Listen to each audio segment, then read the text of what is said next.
बिस्मिल्लाहिर्रहमानिर्रहीम। तो बेटा हम बात कर रहे थे ये लिम्फोसाइट की टाइप पर। तो मैंने बताया था प्रीवियस लेक्चर के अंदर कि लिम्फोसाइट जो है हमारे पास कितनी टाइप्स के हैं, 3 टाइप्स के हैं। अब ये जो बी लिम्फोसाइट है इसे बी सेल भी कह सकते हो या बी किलर सेल भी कह सकते हो, टी किलर सेल भी कह सकते हो, और तीसरा हमारे पास कौन सा है, नेचुरल किलर सेल।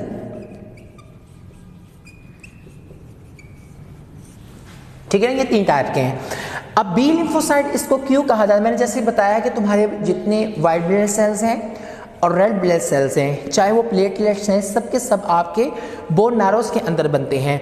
अब ये जब लिम्फोसाइट बोन मैरोस के अंदर तैयार होते हैं ना, तो जो वाइट ब्लड सेल तुम्हारी बोन मैरो के अंदर रह जाते हैं, क्योंकि बोन मैरोस के अंदर भी पैथोजन दाखिल होते हैं ना, तो वहाँ भी किसी वाइट ब्लड सेल्स को मौजूद होना मैच्योर फॉर्म में ज़रूरी है, क्योंकि मैच्योर फॉर्म के अंदर ये काम करने की सलाहियत नहीं रखते। तो हमारे पास जो वाइट ब्लड सेल या लिम्फोसाइट तुम्हारा बोन मैरो में, यानी बी जो है किसको रेफर करता है, बोन मैरो को, इस वजह से इसको बी लिम्फोसाइट कहा गया है। ठीक है ना।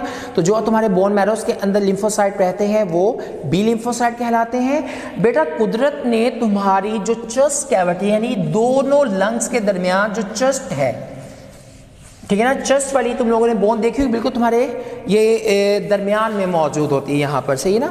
तो तुम्हारे दोनों लंग्स के दरमियान कुदरत ने एक ऑर्गन बनाया हुआ है, इसके 2 लूब्स हैं। इन लूब्स को हम ये 2 लूब्स वाला स्ट्रक्चर हमारे पास कहलाता है थाइमस। क्या कहलाता है, थाइमस कहलाता है। ठीक है ना। ये आमतौर पर तुम्हारा जब तुम बालिग होते हो तो ये हमारे पास उस वक्त ज़्यादा नुमाया भी होता है, और दूसरा जब तुम बालिग होना शुरू होते हो तो इस पर बहुत ज़्यादा अटैक भी होते हैं। तो इस वजह से जो बोन मैरोस के अंदर तुम्हारे लिम्फोसाइट, टी लिम्फोसाइट जो लिम्फोसाइट बनते हैं, जब ये वाले लिम्फोसाइट आपके थाइमस में आते हैं तो उसको हम क्या बोल देते हैं, टी लिम्फोसाइट्स बोल देते हैं। इनके नेम इस वजह से रखे गए हैं। ये तुम्हारे दोनों लंग्स के दरमियान मौजूद एक ऑर्गन है जिसे थाइमस कहा जाता है। बहुत सारे इसके फंक्शन थायराइड के लिए भी ज़रूरी है, तुम्हारे लंग्स के लिए, हार्ट के लिए भी काफ़ी इसकी मतलब बहुत ज़्यादा फंक्शन है जो यहाँ पर बयान किए नहीं जा सकते। तो मैंने यहाँ पर बताना था कि इस बी लिम्फोसाइट को बी इसलिए कहा जाता है क्योंकि ये बोन मैरो में पैदा होकर बोन मैरो के अंदर ही रह जाते हैं, इस वजह बी लिम्फोसाइट। अब जो लिम्फोसाइट जब तैयार होकर बोन मैरो से निकल के तुम्हारे थाइमस में आता है तो वो टी लिम्फोसाइट, और जो तुम्हारे खून के अंदर, ये भी यहाँ पर भी खून आता है सारी जगह, और जो तुम्हारे खून में तैरते रहते हैं वो तुम्हारे क्या कहलाते हैं, नेचुरल किलर्स कहलाते हैं। बोन मैरोस के अंदर जब जरासीम कोई दाखिल होगा तो उसको बी लिम्फोसाइट वहां पे किल करेगा। अगर तुम्हारे थाइमस में दाखिल होता है या खून जो आ रहा है थाइमस में, अगर मतलब उस ब्लड में कोई आ रहा है तो वहां पर जो लिम्फोसाइट खत्म करेंगे थाइमस के अंदर वो टी लिम्फोसाइट्स कहलाएंगे। और पूरे खून के अंदर हमारे पास जो तैरते रहते हैं वो कौन से होते हैं, नेचुरल किलर होते हैं। जो तुम्हारे खून किसी भी जिस्म के हिस्से में जो है वो पैथोजन मौजूद हो तो उसको जो है ये वाले लिम्फोसाइट जो है वो किल कर देते हैं। समझ आ गई बेटा मेरी बात की।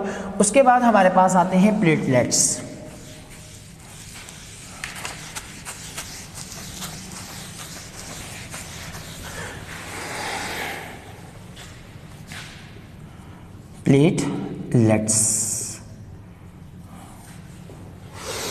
प्लेटलेट्स जैसे मैंने पहले बताया है कि ये हमारे पास ए आर नॉट सेल, ये सेल नहीं है because it has no nucleus.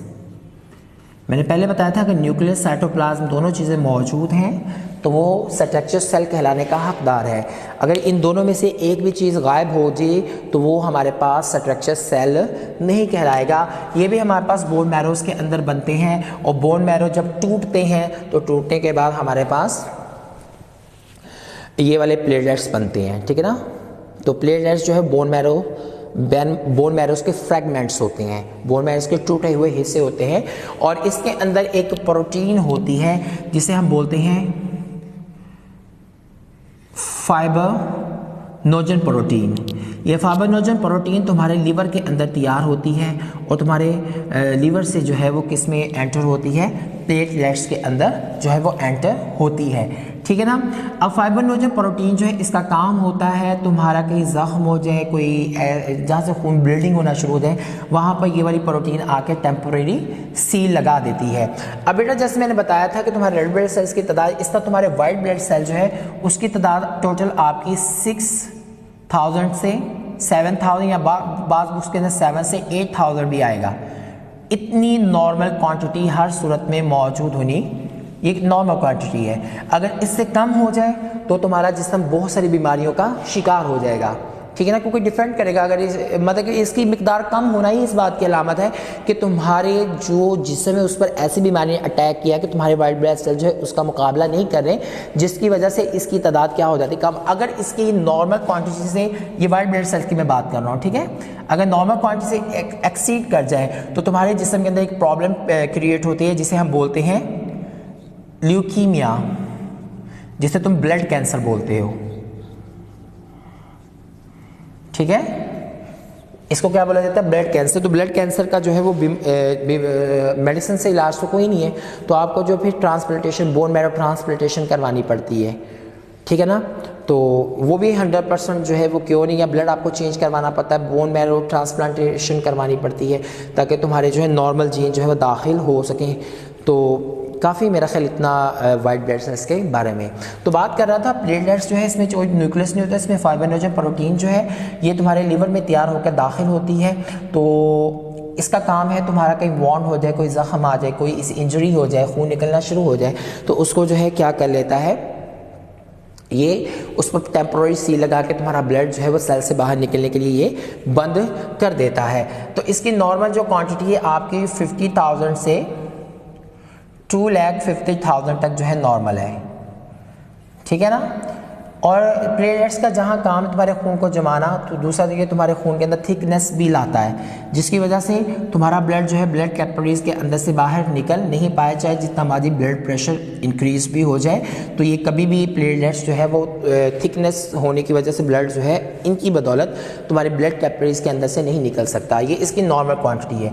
अगर इससे कम हो जाए, जैसे आपके डेंगू वायरस के अंदर होता है, तो क्या करता है कि आपका खून जो है वो पतला हो जाता है, थिकनेस कम हो जाती है, पतला हो जाता है, जिसकी वजह से तुम्हारी जो है वो ब्लड तुम्हारी कैपिलरी से या जहाँ पर ज़ख्म हुआ होता है या जबड़ों से या जहाँ पर बॉडी में कैपिलरीज करीब होती हैं, तो वहाँ पर जो है वो तुम्हारा ब्लड जो है वो बाहर निकलना शुरू हो जाता है, ख़ासतौर पर मसूड़ों से, नाक के ज़रिए जो है वो ये बाहर निकलना शुरू हो जाता है। डेंगू वायरस के अंदर यही होता है कि वो प्लेटलेट्स की मिकदार को कम करता है। अगर इसकी प्लेटलेट्स की मिकदार नॉर्मल क्वांटिटी से एक्सीड कर जाए तो तुम्हारा खून इतना ज़्यादा थिकंड हो जाएगा, इतना ज़्यादा थिकंड हो जाएगा कि ये जो फाइब्रिनोजन प्रोटीन है तुम्हारे ब्लड कैपिलरीज के ऊपर या ब्लड वेसल्स के अंदर जो है वो इकट्ठी होना शुरू हो जाएगी। जब ये इकट्ठी होगी तो एक ये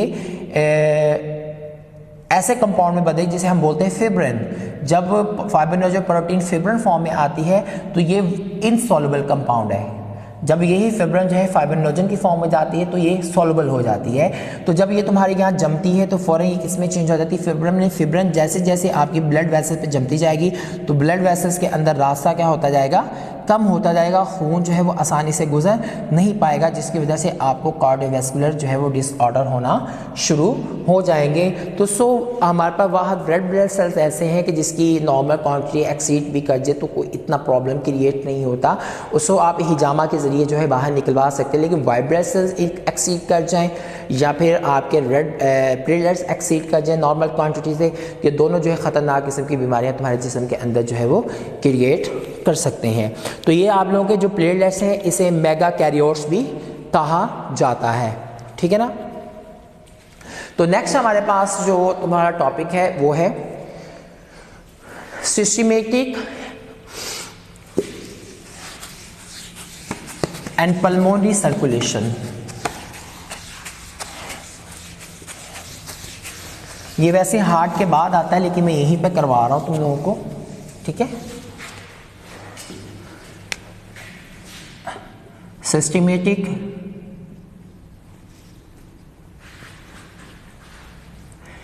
एंड पल्मोनरी